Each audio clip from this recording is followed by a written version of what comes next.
नमस्कार, मैं हूं आपके साथ कविता सिंह। दिव्य हिमाचल टीवी के दर्शकों को रंगों के त्योहार की हार्दिक शुभकामनाएं। दिव्य हिमाचल अपने प्यारे दर्शकों से अपील करता है कि कल होली का पर्व घर पर परिवार संग ही मनाएं, सोशल डिस्टेंसिंग का पालन करें और भीड़ भाड़ से बचें। तो चलिए शुरू करते हैं आज का न्यूज बुलेटिन।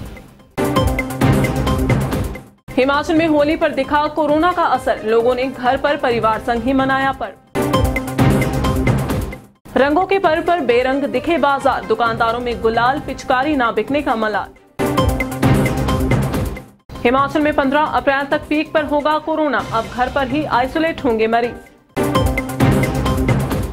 सोलन में मुख्यमंत्री का दावा, नगर निगम चुनावों में कांग्रेस को मिलेगी करारी हार। पांवटा के बनौर में खाई में गिरा ट्रक, 23 वर्षीय चालक की दर्दनाक मौत।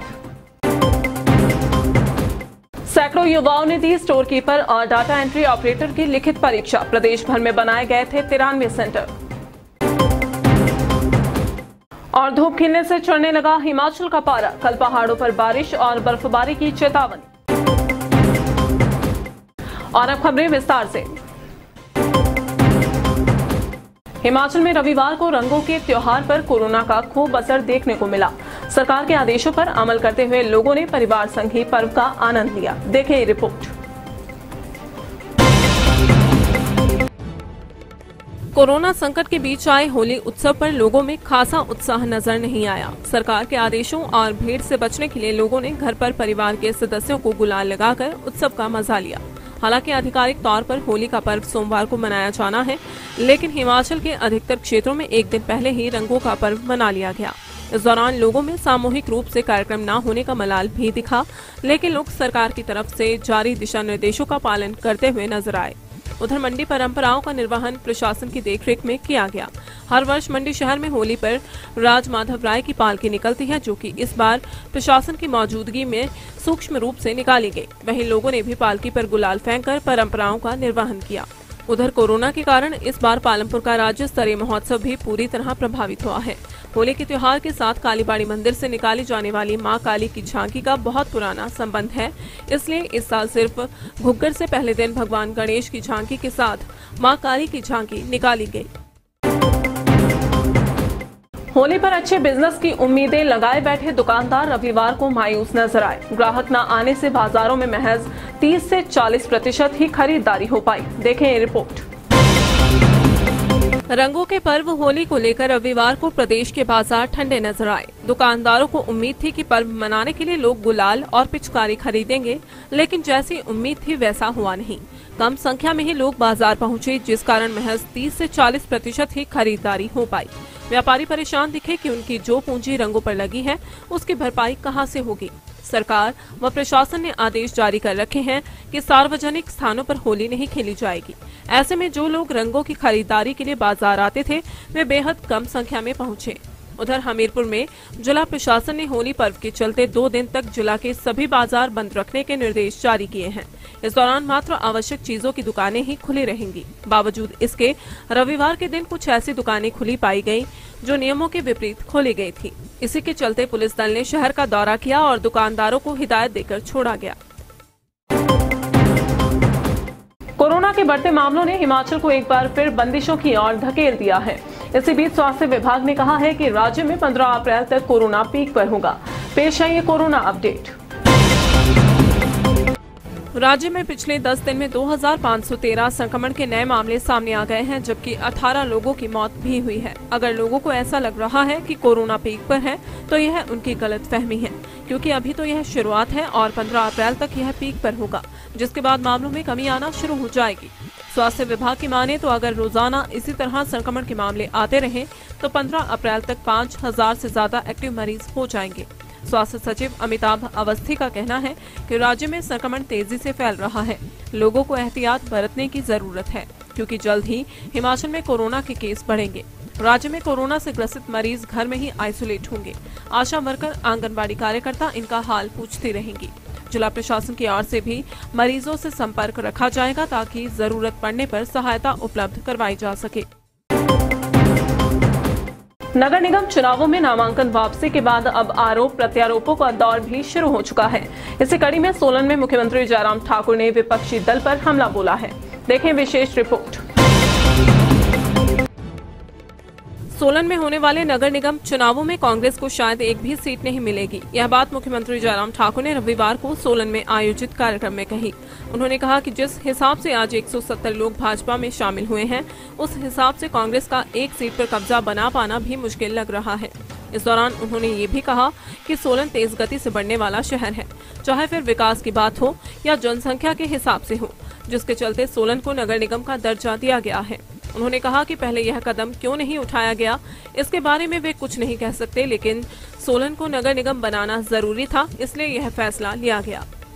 गति से बढ़ने वाला शहर, चाहे वो पॉपुलेशन के हिसाब से है, चाहे वो डेवलपमेंट के हिसाब से, जिसमें हर तरफ ग्रोथ दिखती है, तेजी से ग्रोथ दिखती है, वो हमारे सोलन शहर पड़ता है, जहाँ व्यवस्थित ढंग से यानी कि प्लान वे में डेवलपमेंट हो, ये बहुत आवश्यक है। शहर हो और वो शहर प्लान वे में डेवलप हो तो लोगों को उसके लिए जो संभावनाएं हैं वो कॉर्पोरेशन में बना करके ही संभव है। इसलिए इसको नगर निगम का दर्जा देना बहुत आवश्यक था। क्राइटेरिया को भी फुलफिल करता था। क्यों नहीं हुआ ये तो वो लोग जाने जिन्होंने नहीं बनाया, लेकिन ये बहुत पहले होना चाहिए। सर, जैसे अभी आपको चुनाव भी चल रहे हैं, इस दौरान में आपको क्या लगता है कि कितनी सीटें जो है भाजपा लेकर आएगी? मैं तो ऐसा देख रहा हूँ कि जिस तरह से लगभग 174 लोगों ने आज पार्टी ज्वाइन की है, जिससे इस माहौल पर देखो तो कांग्रेस को शायद एक सीट भी नहीं मिलेगी। Thank you. पांवटा साहिब में रविवार को एक दर्दनाक सड़क हादसे ने एक जिंदगी छीन ली। यहाँ एक ट्रक खाई में गिर गया, जिसमें चालक की मौत हो गई। घटना की तस्वीरें विचलित करने वाली हैं। पांवटा साहिब के बनौर में एक ट्रक के गहरी खाई में गिरने से 23 वर्षीय चालक की दर्दनाक मौत हो गई। हुआ यूं कि एक ट्रक राजपुर से बनौर की तरफ जा रहा था कि रास्ते में अनियंत्रित होकर गहरी खाई में जा गिरा।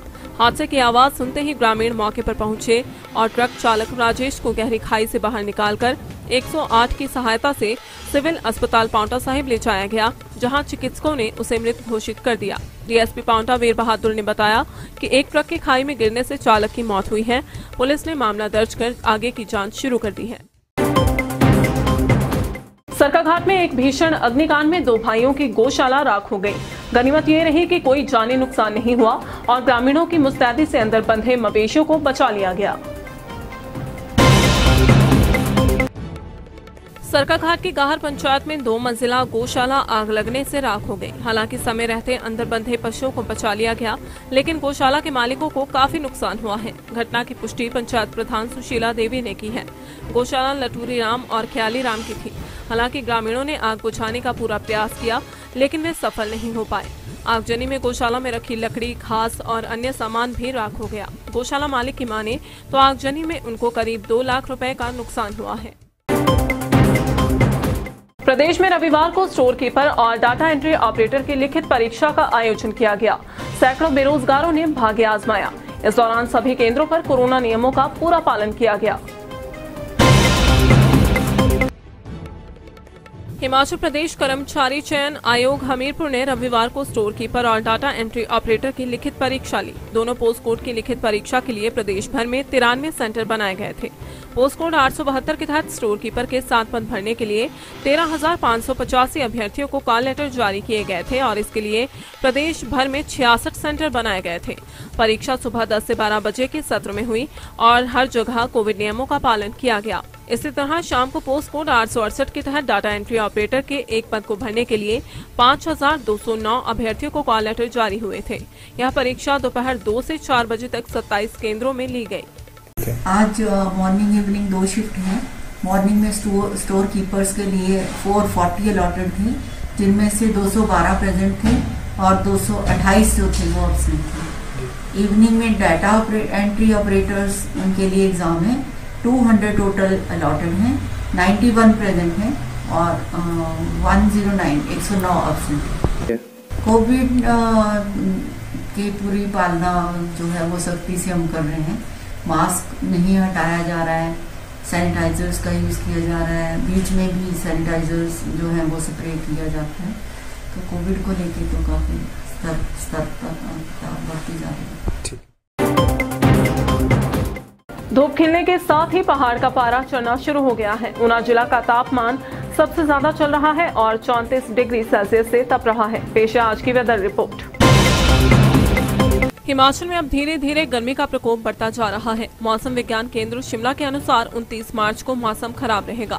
विभाग की ओर से मध्यम व उच्च पर्वतीय क्षेत्रों में बारिश और बर्फबारी की चेतावनी जारी की गई है। इसके बाद 30 मार्च से 3 अप्रैल तक मौसम साफ रहेगा।